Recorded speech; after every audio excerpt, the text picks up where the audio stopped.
Hello, ladies. Welcome to Kitchen Conversations. We have Lauran Thomas here with us today, our mental health therapist. And today we're talking about trauma. I know so many people who have dealt with this, and we are just so thankful to have you here, Lauran, to just come alongside and support and encourage us. So, maybe you should start us off by telling us what is emotional and psychological trauma.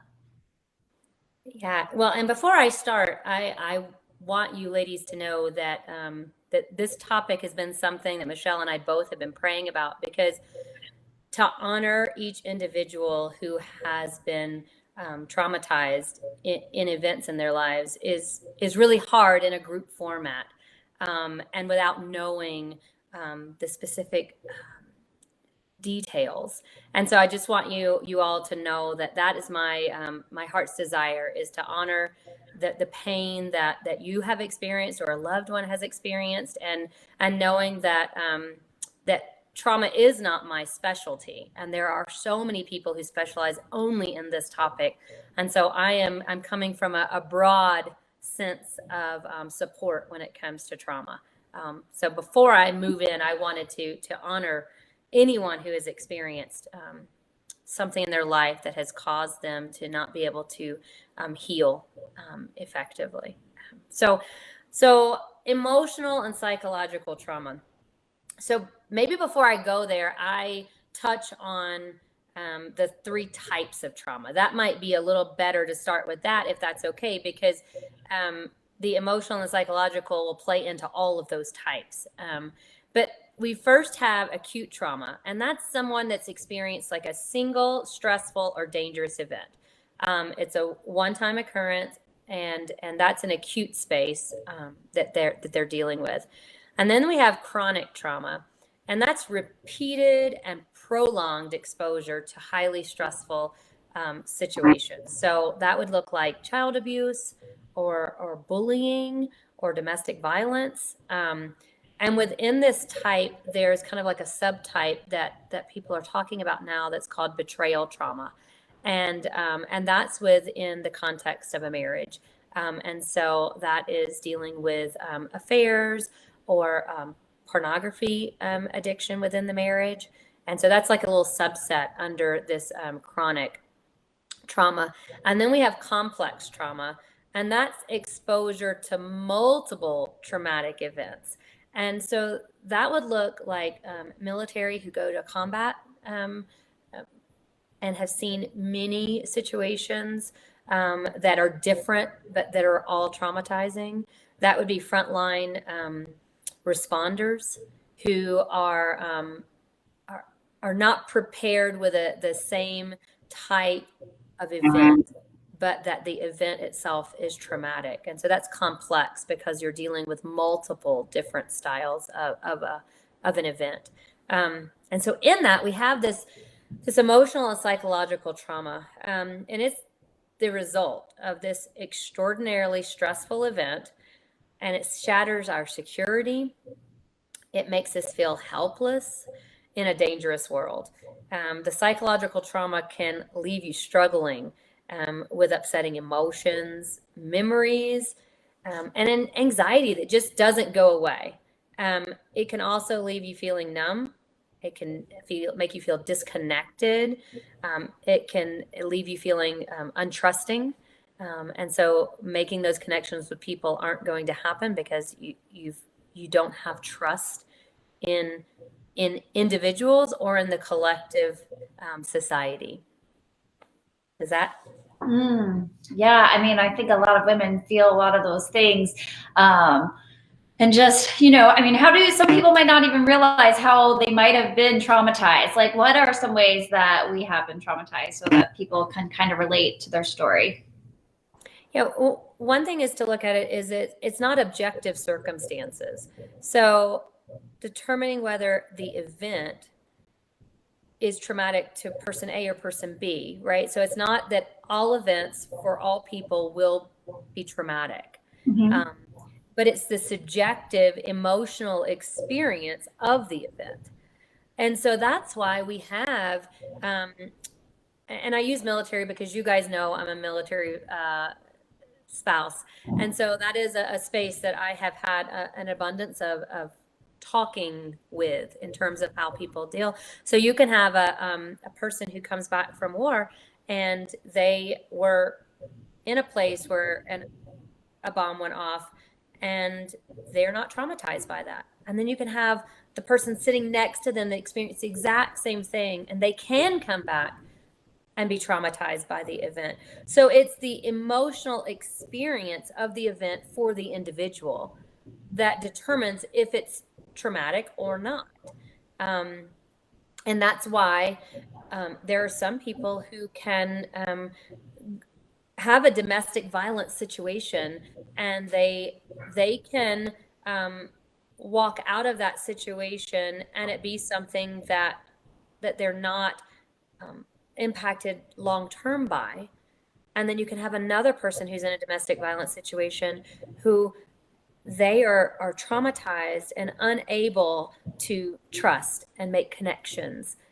And so I think it's really important that we look at that and say, right, for us as individuals who maybe are not in a traumatic experience, that we have to be mindful of our judgment, is that it is really very personal and how your emotional experience is connected to the event. When we're looking at like, oh, am I traumatized? The more frightened and helpless you feel, the more likely you are to have been traumatized. So suffering from severe fear, anxiety, depression, unable to form close relationships, even when you try, and making those relationships satisfying. So I might go to Bible study and I might sit in a small group, but I'm not making intimate, satisfying connections in those relationships, even though I'm present and there. Experiencing terrifying memories, nightmares, or flashbacks, so it doesn't even have to be when you're sleeping, but, you could just be driving and see something and trigger it to be a flashback. Avoiding more and more things that remind you of the trauma, right? So when we get into that space of avoidance, that's another kind of like, wow, I might be dealing with some trauma right now. And being aware that trauma is not something that says, I experienced it today and tomorrow I'm feeling fear and anxious and worried and disconnected. So some people have an immediate response to trauma, and some people have childhood trauma that resurfaces because of a triggering event or because of an intimate relationship or because they have children now. So it's really interesting how trauma is not singular in how we see it. And I think for you women, being really aware that if something's happened in your life, it's okay that maybe today you're experiencing repercussions of that circumstance.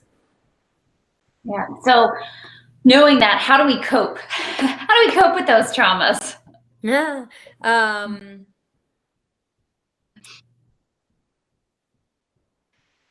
So when we are stressed or we've experienced abuse or trauma, our executive functioning brain shuts down. And that means we're not able to think clearly. So we can feel disoriented and we can feel confused as a result. This is the fight or flight. And I know in our previous kitchen conversation, somewhere in there, I've talked about anxiety and worry and fight or flight. But that also comes up with when we're dealing with trauma. And it's real physiological thing that happens in us. So one of the things to cope is realizing self-judgment and not letting anyone tell you just get over it. It's not that big of a deal. So if you're hearing things like that, that's not a trusted person to be sharing these hurts and these pains with.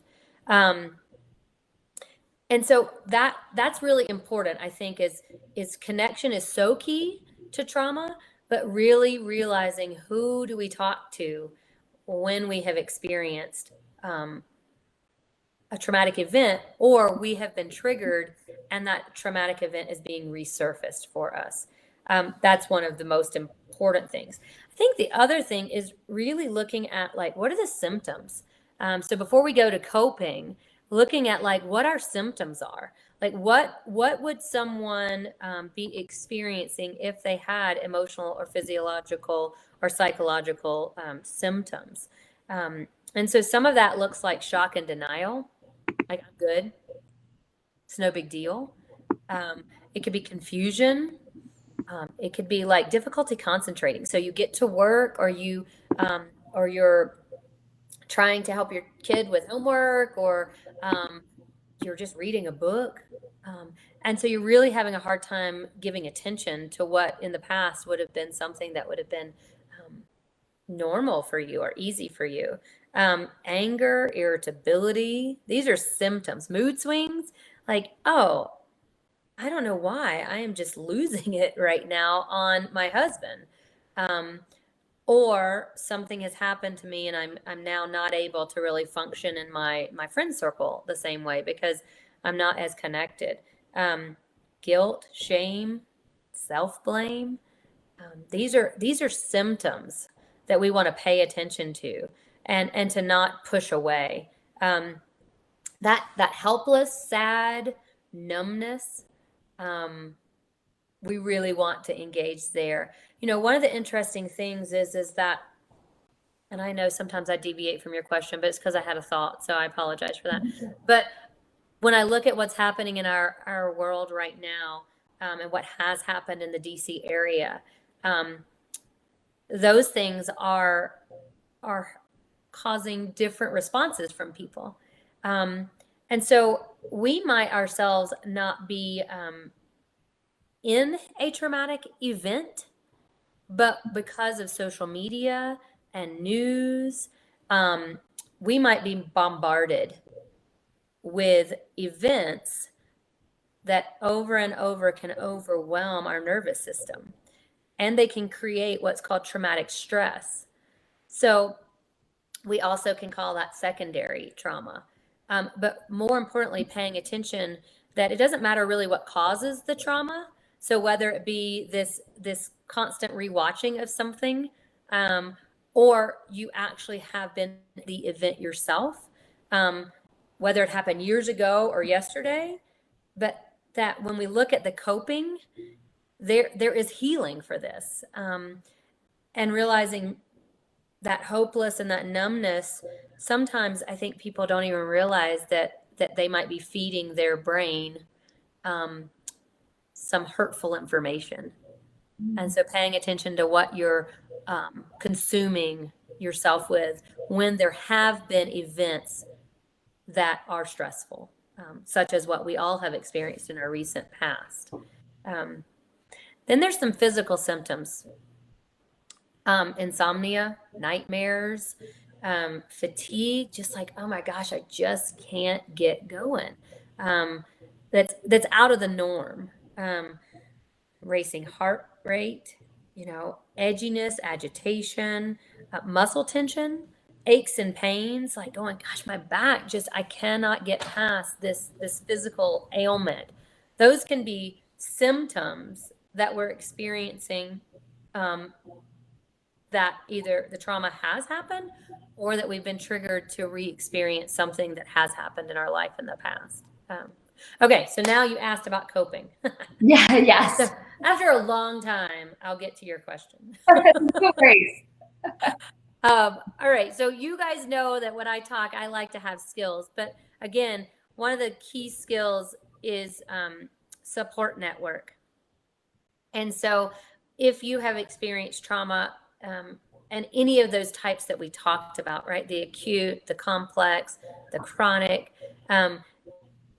having trusted people or person that you can talk to that allows you to feel what you're feeling, is so important.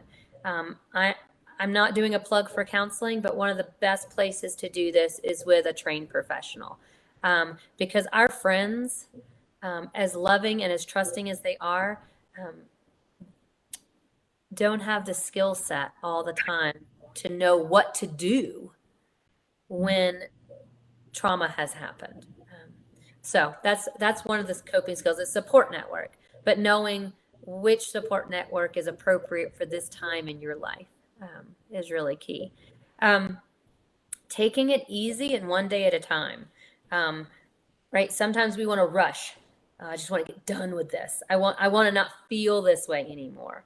But realizing that if something harmful has happened to you, or a situation you have witnessed, that it takes time to, one, accept that has happened, and two, actually learning to live with it, because there's no changing it. We don't get a vote after something has already happened. And in the midst, we most likely didn't get a vote that it was happening. And so really learning that it's one day at a time, and it's patience with self as you walk through that journey. Being involved with other survivors. And I use the word survivor because if you have experienced trauma, you are a survivor, and the next space is thriving. And so we want to be with other people who have experienced it so that we can sit in some common space and know that we're not alone. Because sometimes there's a lot of self-criticism and self-judgment that we place on ourselves. If I would have, if I only, it makes us think, oh, we had control over that. And most likely you did not. And so being with other people in that space is really helpful. Routine. I know this might sound kind of interesting to think about, but after a trauma, it really helps to have consistency and predictability with a structured schedule that you choose to follow. Regular times for wake up, regular sleeping patterns, regular eating times, regular exercise and working patterns. And make sure to schedule that time that you have some social and some relaxation in there. But the key is that our days can be consumed with all the hurt and pain we're experiencing. But one of the things is remembering that we can live while we are dealing with the hurt and pain. And one way to do that is to provide structure to your day. Eating healthy, that's kind of like the basis of mental health, right? Sleep, exercise, and nutrition. That's like basic, but I think when we've experienced something so damaging, we kind of have to actually be reminded to eat. And that might mean eating more frequently, because sometimes some of those physical symptoms are stomach churning and nausea. And so sometimes it's saying, I will eat even if I don't feel hungry. And in that same space, remembering that limiting alcohol, lots of sugar, caffeine, that's really important when we're dealing with trauma, because those things throw off the adrenal system. And that, when our adrenal system is kind of off, it causes the anxiety and stress to increase. And so if we know that there are chemicals that we put in our body, right? So sugar, caffeine, alcohol, nicotine, these are chemicals. If that throws off our adrenal, if we can practice healthy things in our body versus things that aren't healthy, then we have a more consistent way of managing what we're feeling, because we're not being stimulated by something that is not natural. Ooh, that's good. Always convicting me to give up the caffeinated coffee. I don't know if we can do these kitchen conversations anymore, Lauran. Well, and I really do say this because what I also want to say is that if we're dealing with the trauma, it's not forever, right? Like, this is a season. And so it's saying, if it would be good for me in this season to reduce my sugar, or to, and I don't say reduce, right? Let's be a little bit more realistic. If it would be good for me to reduce some of these things that aren't good for me, reminding myself that it's a season. And I want to walk through this season and be present in this season. And yeah, some of the choices are not fun in this season. But they're all the things that we can do, right? So that we don't feel out of control. It's active decisions. All right, so some of the other ones. This is interesting, but sleep is so vital in trauma because our brain rejuvenates when we sleep. And that's a natural process of reducing stress. And so it is one of the hardest things people are dealing with is sleep. It's our sleep hygiene when we are going through a traumatic event. But it's also one of the things that allows us to, for our brain to rejuvenate healthy, lower stress processes. And so sleep is pretty important. Fresh air is calming. I've said many times in different things that we deal with, changing our environment is really good. Right. So if I am sitting in my office and I'm just bombarded, right? Because one of the things is, and I'll just kind of share, I myself haven't experienced trauma or secondary trauma as a counselor, but there's a lot of counselors who have, because you're being bombarded with situations that you haven't experienced yourself, but that you are hearing about over and over and over. And like I said, I haven't experienced that, but I do know counselors who have. And so in that environment space, I might have to take a break and leave my office for a little bit, or go outside and get fresh air. But it's super important to pay attention to that if we are in any type of first responder or supportive role of people who have experienced trauma. Find normalcy, even if you don't feel like it. So if a friend asks you to go have coffee, go, even if you feel like you'll be the worst companion, because that would be normal before the event happened. It might be something you would do. It's okay that you're not a good companion. And if a friend invited you, they probably know you're not going to be a good companion. They invited you because they care about you.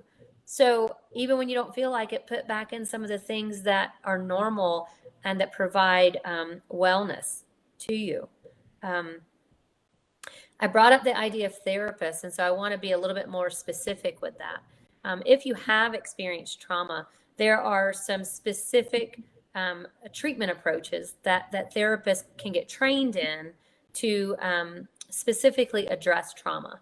And one of those is EMDR. I will not try to enunciate those letters, just look it up. It's eye movement, desensitization, right? So, but EMDR is really a good treatment approach for trauma because it allows, because of what it's we're not going to do what I do with you, which is cognitive work that takes a little bit longer. It really hones straight in to the space of the trauma and allows you to work in that space in a safe environment.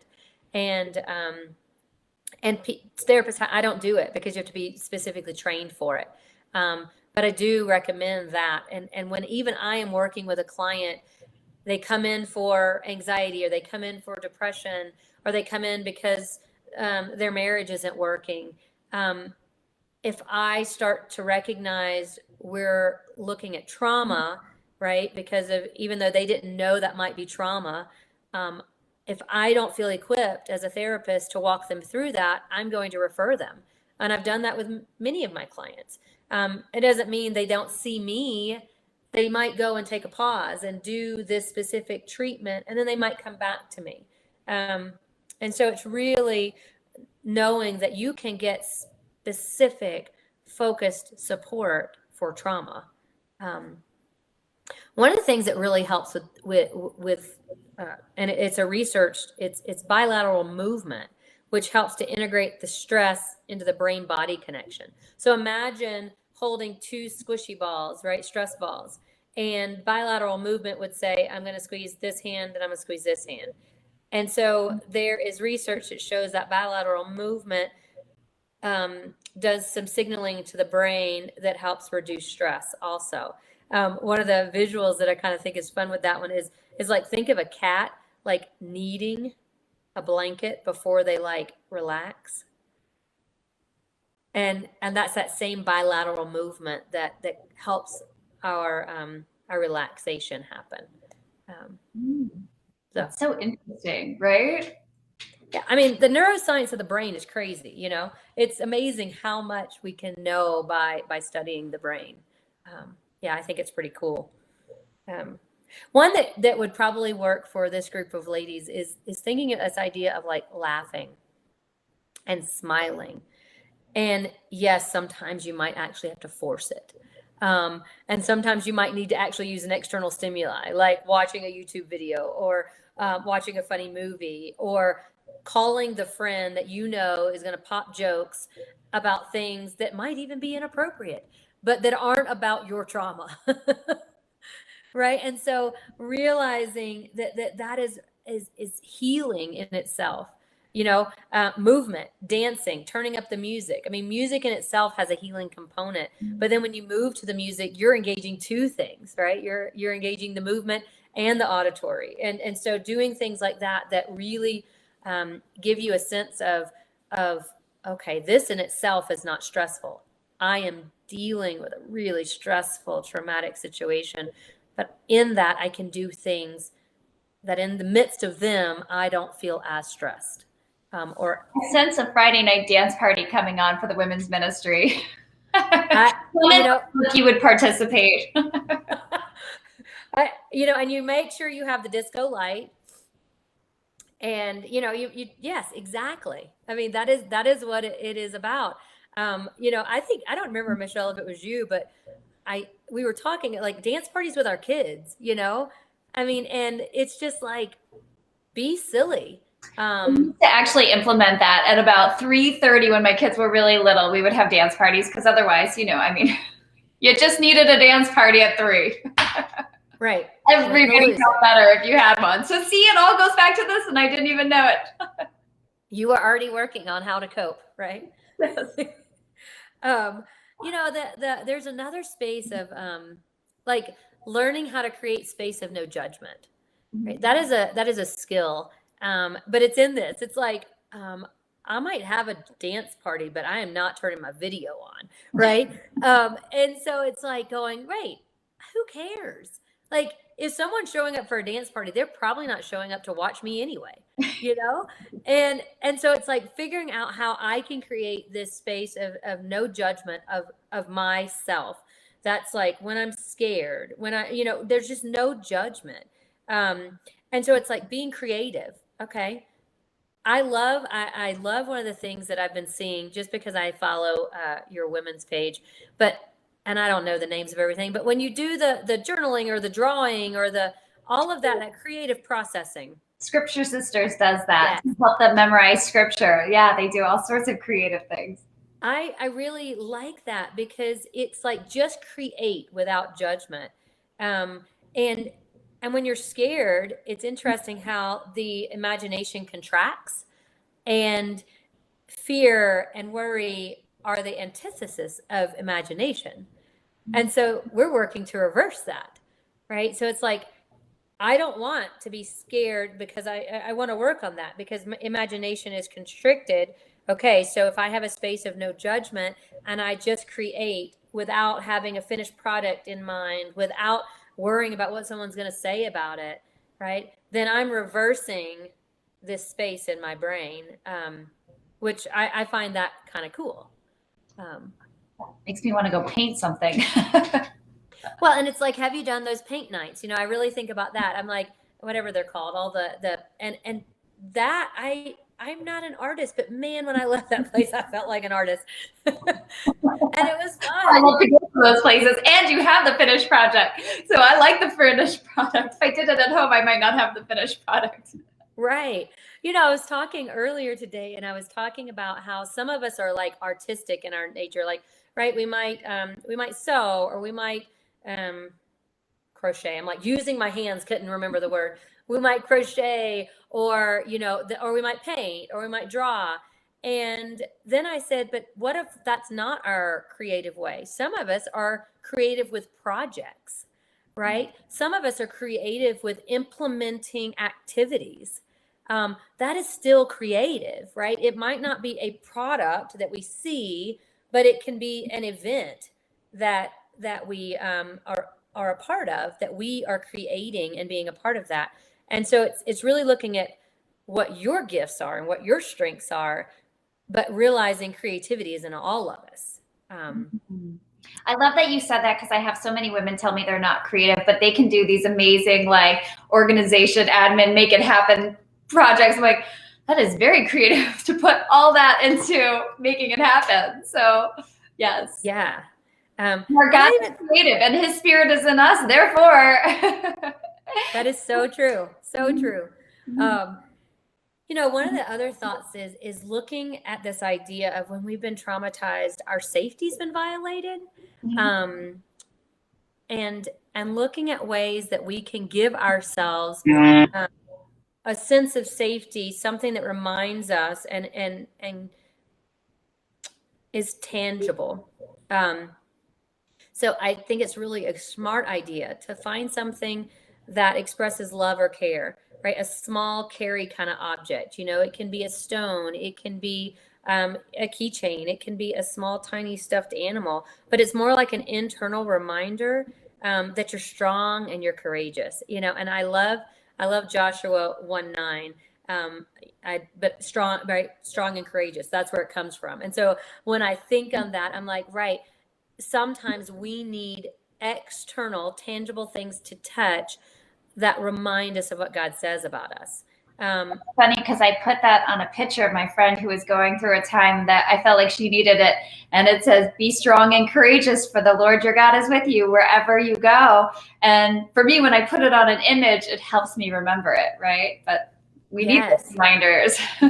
Yeah. Well, and that's the thing. It's like, you know what? My circumstances don't make up who I am. The events that have happened to me are not me. That's not all that I am. That is a piece of who I am.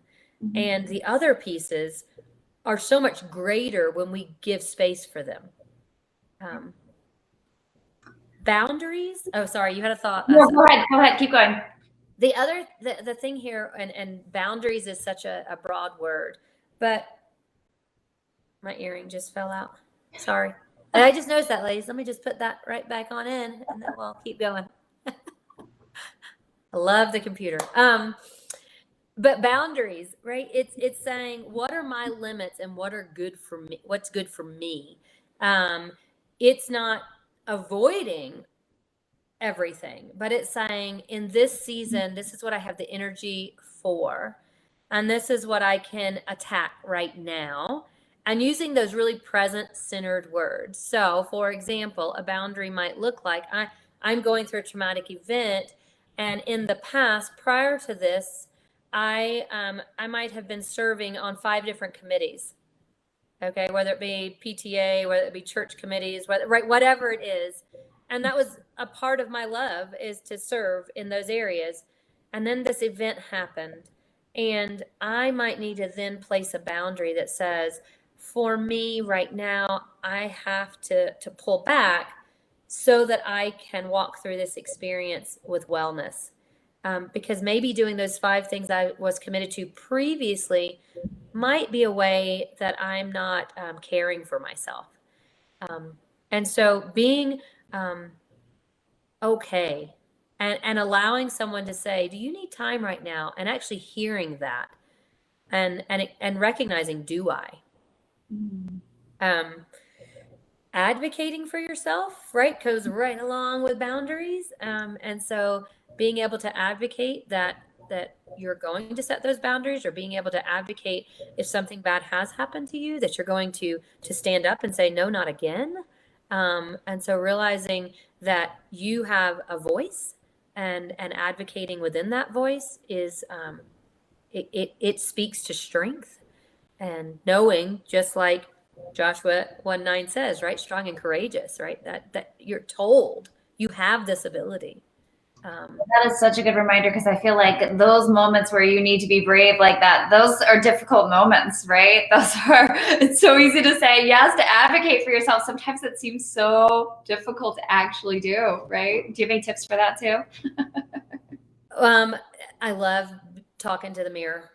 That's one thing is that if I need to set a boundary, I am going to have practiced this boundary. I mean, I know it sounds Right. crazy, Yeah. but I am not going to rely that I am capable of doing it on the spot. Because there's other parts of me that might go, oh, but they need it, or oh, that's good for them, right? And looking external. So this is an engagement of self. It's really taking time. And that's why taking time for yourself to reflect on what your needs are, what's good for you, what your giftings are, and not exercise outside of those. Typically, that's when we are uncomfortable. And if I don't practice this boundary that I need to set in a way that builds me up, then when I need to go and do it, it's less likely to happen. But let me make sure you hear this, Michelle, and the ladies, is that it doesn't mean that setting the boundary, I'm not going to feel uncomfortable while I do it. Ooh, face. Right? Yeah. It's that polar thought of like, okay, when I'm prepared, it will feel good. No. When I'm prepared, I will be able to be uncomfortable and hold my boundary. That is a great reminder. I think we need that reminder. Yeah. Okay, so we're in the trauma, we're experiencing it. And we're feeling numb, we're feeling disconnected. One of the things that's really helpful here is to make a list of activities that you have previously enjoyed, and being honest with yourself. And so when then you're in that space of like, just I can't get it together, I don't know what to do, I'm numb, I'm unmotivated, I'm overwhelmed, I'm really low, you can have a tangible thing to refer back to. And that's what we talk about is behavior activation. And so it's saying, I'm not going to do everything on my list, but I'm going to pick one thing today off of something that I have previously enjoyed and try. And so it's slowing down, right? It's taking it one day at a time. But in that, it's also not isolating and not living. Well, it's such a good idea. I love that idea of having lists. Ladies, post your list of things you love to give us all creative ideas to add to our list, because I think if you almost have that list prepared ahead of time too, then when you go through it, it's so much easier to be like, oh, that is what I love. Because so many times it's funny when I ask people, oh, what do you enjoy? And they're like, I don't know, I'm in the midst of kids and all that stuff. I don't even remember what I enjoy anymore, right? Like, it's a long time to think about it. So having that list in so many situations would be helpful for so many women. Yeah, well, and I love that you bring that up. I know we're talking about trauma right now, but right, these coping skills are also preemptive coping skills. So even if we ourselves aren't in the midst of a trauma or are trying to walk through that space, these coping skills are saying, hey, these are things that are good for you in everyday life. It's that we want to lean into them deeper and maybe more intentionally at our really low spots, and be reminded that they're there.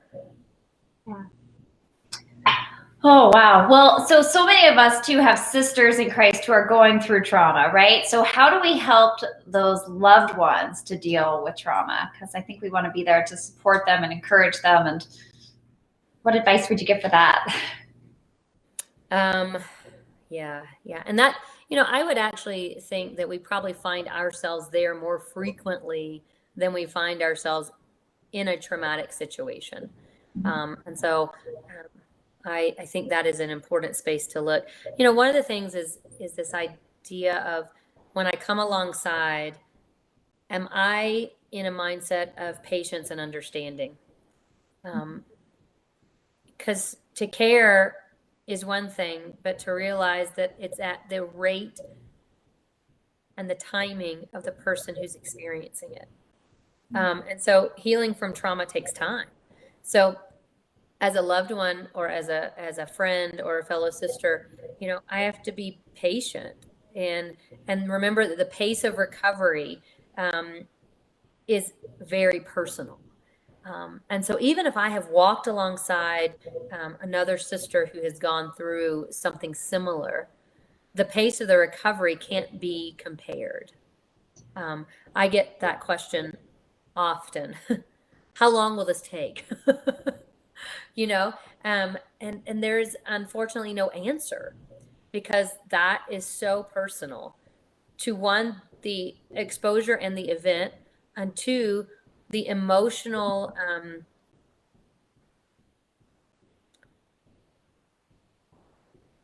I don't want to use the word, but there's an emotional education, right? And so some of us have been trained from an early age on emotional wellness, and some of us haven't received that as often. And so if I haven't received the knowledge of emotional wellness, then it will naturally take me longer to work through a traumatic event. And so I think that's one of the things that's really just knowing we don't want to judge. Don't want to react to another person's response. That it's so very individual. And so that patience and understanding is key. And when you say emotional wellness, just so the ladies know what you meant by that, just. All right, that's a big one. That could be a whole hour, but I'll start really small. So emotional wellness means, and you know, I like to use myself as an example. I had a stressful event in my life as a young kid, when my father passed away at 9. So in that situation, I had a mother who provided me a space for emotional wellness to develop. And walking through that journey does not mean it was pretty. It does not mean it was easy. I definitely had my ups and my downs, but I had a mother who said, therapy's good. It's okay that you feel this way. Let's talk about it. So then I, as a young person, started understanding emotional wellness. Like, oh, my feelings are valid. Oh, I can do something when I'm feeling sad. Right? There's something I can do. I also can just be sad. I can learn that missing my dad's okay, and living's okay too. Right? And so I had a space of emotional wellness from a young age, and it just grew and it just grew and it just grew. So then I went into this practice, right? So I've been doing this for a long time. There are some people who feelings aren't talked about in their home. The idea of pull up your big girl panties was really all they got. You know, okay, yeah, we need that sometimes, but that's not all we need, right? There was no space for siblings to be different, and for expectations in the home to be different. And so if you know, your brother went to college, you should go to college. There's no discussing that, right? So there's no looking at who am I as a person. And so that person might not have developed a strong emotional wellness growing up, which might make a trauma more difficult to walk through, and their pace might look really different than someone who was offered that opportunity throughout their life. Does that help? Yeah, absolutely. I learned a lot just there. I can see where you said, but you could take a whole hour on that one.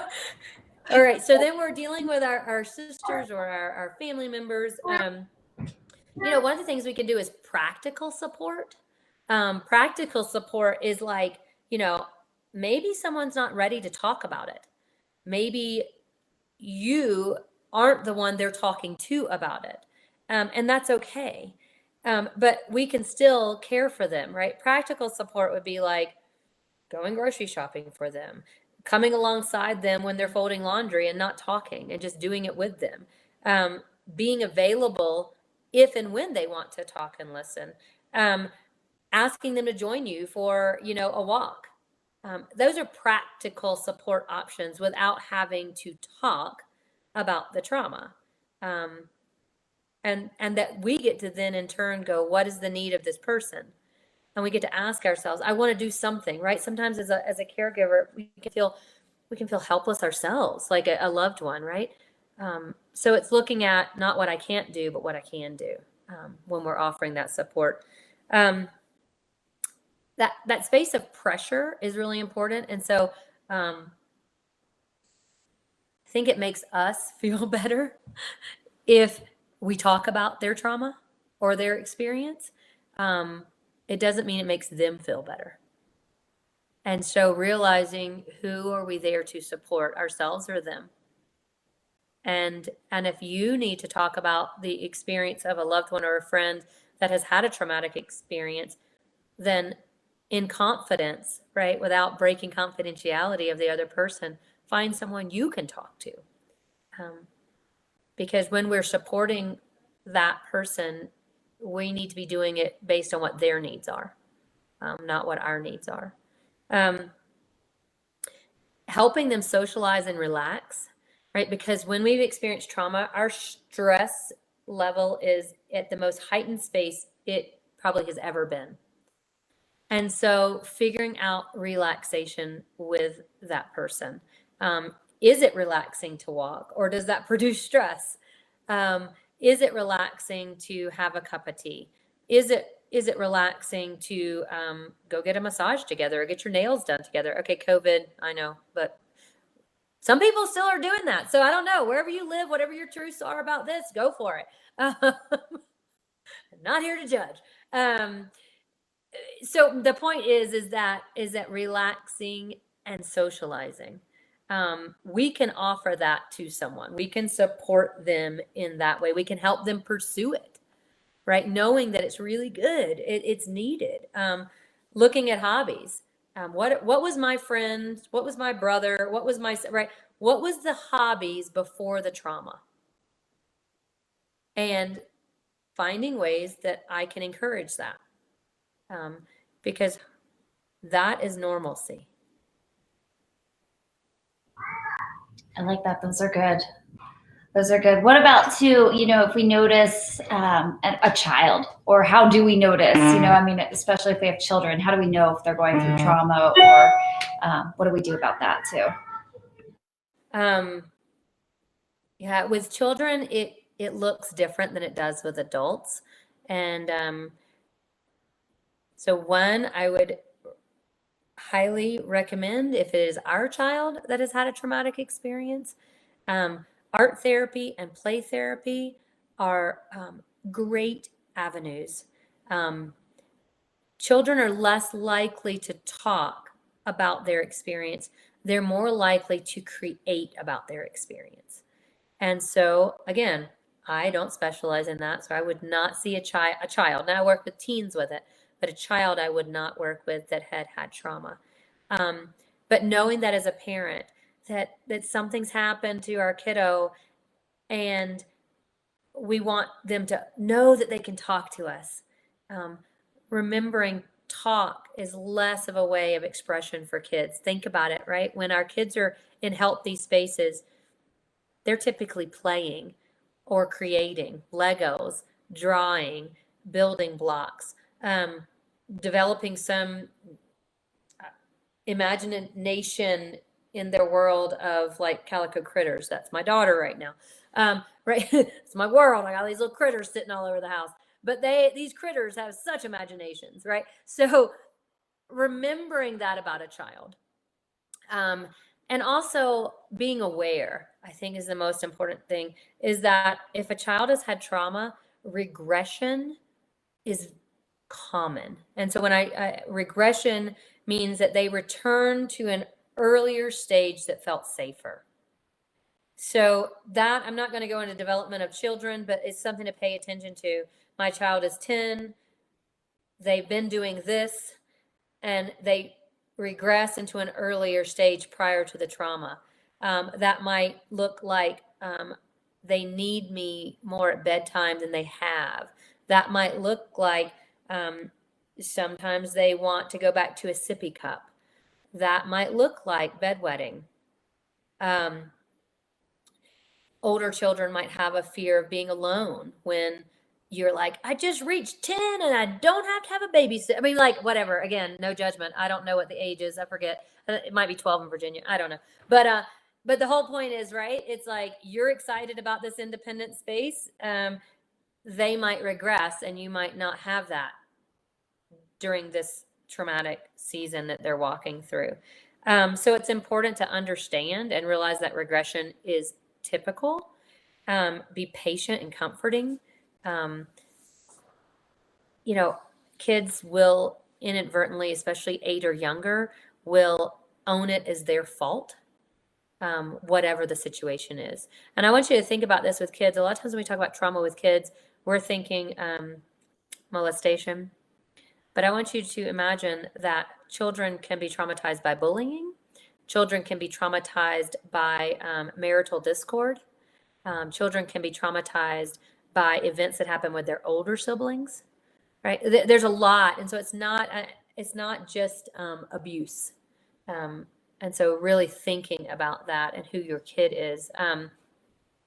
And so helping them understand it's not their fault. You're not going to change that they might be going through that, holding that as theirs, but you can be a sounding board of truth. Sleep disorders are pretty common with trauma, and so they can have difficulty falling asleep, staying asleep, right? They're waking with dreams. They could have night traumas. And so it's giving them, remember we were talking about with adults, like something to hold, something tangible that we were talking about. Hey, how do you connect? I'm strong and courageous. Okay. So same thing with kids, but it might look like a flashlight. It might look like a stuffed animal that's very special that you got post the trauma. Like this is a new space, right? We're healing. It could look like something they had before, but it doesn't have to. It might also look like extra time together before bed, calming things that we're doing. So routine might have to change in the household to support a child who has trauma. And I think that that's hard sometimes because we talked about routine is really important, right? But it's okay to shift the routine to support keeping a routine, right? So I might now not need to read certain books. We might need to shift what we're reading and the context before bed so that it's more calming. We might need to turn music on where maybe we didn't do that before. But if it becomes a routine, that's helpful. Feeling helpless is something that kids will inadvertently experience as well as adults, right? We feel helpless when things have happened to us that are out of our control. And so really looking at like being active in prevention, hosting events, I've seen so many things that I think is amazing when teens, like anti-bullying campaigns at school, right? Giving a sense of I can do something, maybe not for me in that past event, but I can support in the future. It really does offer a sense of control. Like, hey, I'm doing something about, writing thank you letters to people that have helped or caring for others, right? That's that service space. So these all are we can take the coping skills of adults, but looking at how we integrate them with kids looks a little bit different.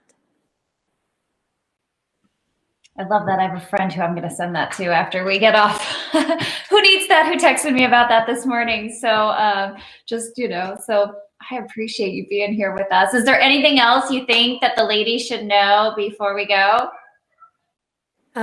I think the last statement is just remembering if you have experienced trauma or you know someone who has experienced trauma, that is not a space of control.